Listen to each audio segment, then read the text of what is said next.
For Zachary Bernhardt's family, you know, because we always did everything together. Time is a funny thing. It stands both completely still, stuck on September 11th, 2000, the day he vanished from his Clearwater apartment. I was getting ready for work, and my mom's like, Zachary's missing. And yet, his Aunt Billie Jo says time has also dragged on for 22 long years. I think it's what he would look like. Showing up in the crow's feet in his recently age-progressed photos from police. We can only imagine where he's at, what he's doing, if he's being treated okay or not okay.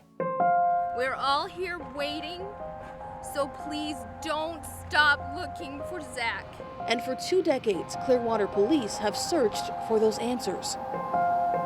Though they say the age of this case plays a major role in their approach to solving it. Nowadays, we get very accustomed to digital forensics and physical evidence and video, that it's everywhere. Well, this was back in 2000. Zach is missing. We don't know why, we don't know where he is, and we're going to pull out all stops to find him. Because of this, Major Natalia Illich-Haley tells us they have to rely heavily on whatever clues were gathered immediately after Zachary went missing. And on the back end, what you don't see is we continue to investigate it. We'll have detectives review it, and we'll have different detectives review it with fresh set of eyes to see if there was anything missed that they see from a new perspective. But even more than that, they're also relying on people to step up. An 8-year-old does not walk away and disappear or vanish without somebody knowing something, without somebody seeing something.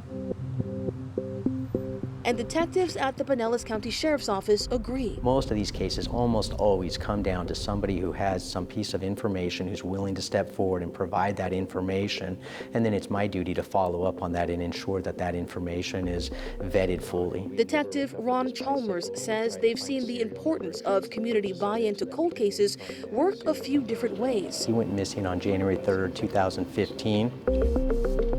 For the last 8 years, they've been searching for any trace of Robert Webb, who vanished after leaving an area check-cashing store. What happened between seeing him here in this image to all of a sudden never being seen again? After multiple searches, cell phone tower pings, and countless interviews, Detective Chalmers says answers in this case come down to someone coming forward. Shortly after Mr. Webb went missing, the people who were still living at his home were approached by a gentleman in a red SUV who was wearing a construction company shirt, who said he had found Mr. Webb's wallet near a construction site. And so we're trying to identify who the gentleman was that was driving that red SUV who tried to return Mr. Webb's wallet, so that we can really pinpoint the location where he had found that wallet to give us another area to search. So this is the unidentified sketch of the unidentified woman from 1961.